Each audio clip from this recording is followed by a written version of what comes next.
Hey, what is up guys? This is Rich here with Gaming Tech United, and today we're going to be ranking the big 3's press conferences at this year's E3. So, number 3 for me was Nintendo.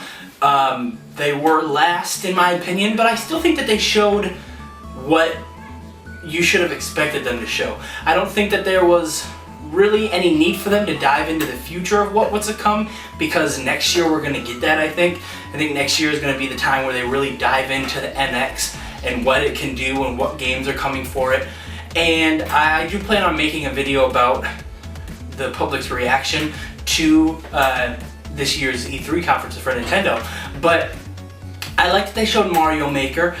They focused on Amiibo a lot, which is like, it's smart to me. It makes sense because Amiibo is what Nintendo is right now. It's so hot for them. It's exactly what's selling. It's what's flying off shelves. It's what everyone's talking about on Twitter, on Facebook, on message boards. Like, everything Amiibo is blowing up right now, and it's not stopping. It's not slowing down. So, of course, they're going to integrate Amiibo into every game they're going to talk about at their E3 press conferences or their digital event. So, I don't see why people were so angry. And we also got the Animal Crossing house game. We got what looks to be some sort of a party game, like a Mario Party, but for Animal Crossing. We got a Metroid game, sort of a Metroid game, for the 3DS. And we also got Star Fox, which is pretty cool.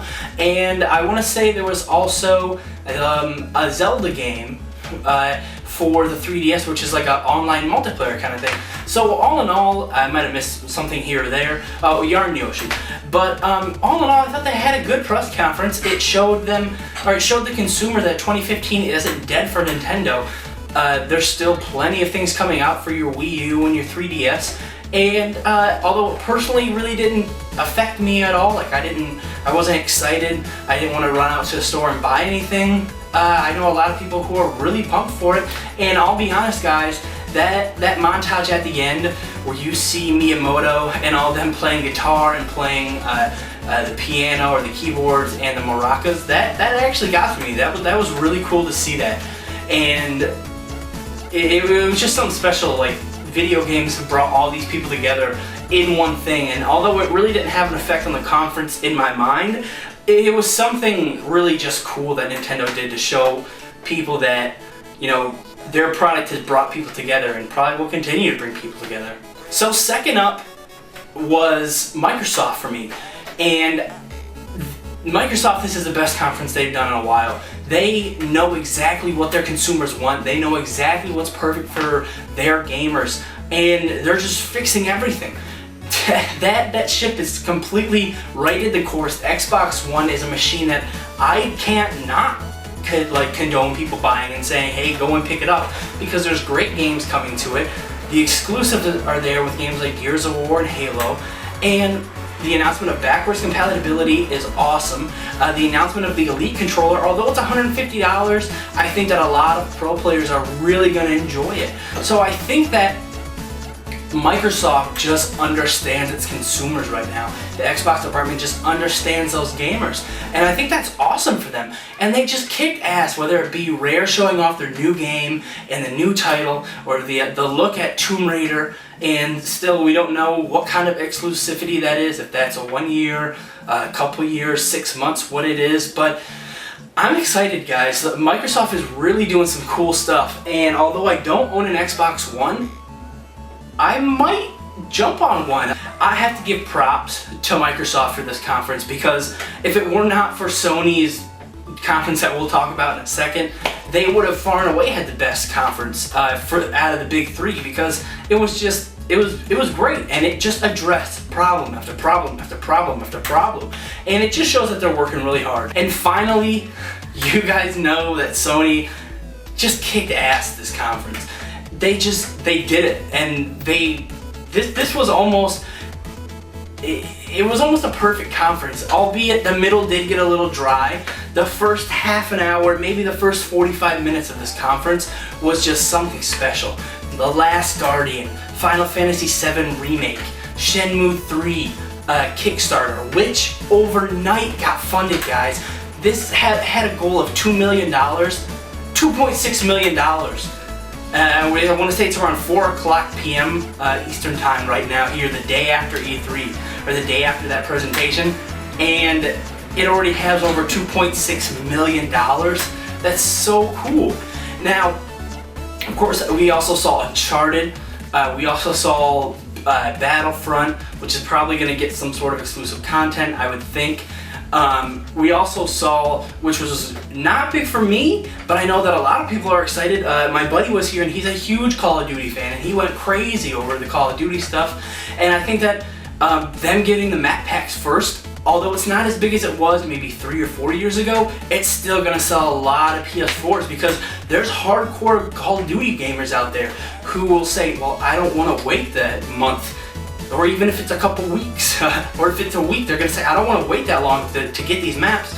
You know, I play Call of Duty almost exclusively, so I wanna go and get that. And like I said, although it's not interesting to me, I think it's gonna sell a lot of units in and of itself. And then we got some indie stuff like Firewatch, which looked awesome. We got No Man's Sky, which I don't really understand what it is yet, but hopefully we see more of the game itself soon. But you know, Sony's conference was just so, it almost felt like a dream. Like this is someone's like fan fiction of a conference that they said, oh, there's gonna be the Last Guardian, and there's gonna be a Final Fantasy VII remake, and Shenmue will be there, and the 4th Uncharted, and it doesn't seem like this was a real one yet. And I was just sitting there with my buddy, and you see the Last Guardian, you're like, wow, this is awesome, this is so cool. And then you see the Final Fantasy that like this cutesy Final Fantasy, and I was like, oh, that's what the rumors were about. And then all of a sudden it happens, and the trailer's going, and all of a sudden you see Cloud there with the Buster Sword, and you're like, oh my god, this is not just a reskinned animation kind of thing. This is a real remake. And then after that, you see the Shenmue 3 stuff, and they brought the guy out, and just everything about this conference was so cool, and it was so well thought out for the most part. Even I'll make a defense that with PlayStation View, if it works, and if Sony really tries to push it and gives it the attention it really needs, this could put a divide with the cable companies. And I know the cable companies are going to push back a lot, but I think that if they really try and they really can piecemeal you just channels you want, that's pretty cool. And I'm glad that they were just kind of quick about it. One last thing with the Sony conference, I was a little bit surprised about the Morpheus. We really didn't hear much about it. I want to say it was about 2.5 minutes. So I'll make it my own video talking about that, hopefully. But yeah, that doesn't bode well right now for me. But all in all, guys, this was just, specifically talking about the big three, this was just a beautiful conference. It was awesome. Nintendo marketed perfectly for this year and what's hot right now for their audience. Microsoft knows their audience so well now, and they knocked it out of the park. They brought in great features, awesome first party stuff, cool, you know, Tomb Raider coming in with an exclusive deal, and just all that kind of things built together and came together for them, which is awesome. And then Sony, of course, with the big 3-pillar announcement, really 4 if you count Uncharted in there. So this was just an E3 for the ages for me. This was just badass, and although I kind of wish we could have got maybe a sneak peek with the NX, maybe something about it, just a little something. I just wanted something with it. But this E3 was just so awesome. Big ups to Nintendo, Microsoft, and Sony. Thank you guys so much for that E3. That was really awesome. So I can't wait to see what happens next year. Maybe we'll see some Morpheus stuff. Maybe we'll see some even crazier hardware and updates for Microsoft in the future. And maybe, of course, we're gonna see the NX, and I don't know, hopefully Legend of Zelda stuff next year's E3. So thanks for watching, guys. Be sure to subscribe and hit that thumbs up button if you like what you saw. Be sure to hit the comments as well. Tell me your top 3. How did it go? Was it Nintendo, Sony, Microsoft? Was it Microsoft, Sony, Nintendo? Was it Microsoft, Nintendo, Sony? I want to hear what you guys have to say. I think we can have a great discussion because this was my personal opinion. Everyone's views, everyone's tastes are different. Maybe you saw Nintendo stuff and you said, oh, this is so cool, but you don't care about Shenmue, you don't care about Final Fantasy, you don't care about The Last Guardian. So I want to hear what you guys have to say. Again, this is Rich with Gaming Tech United. Thanks for watching, and we'll catch you in the next video.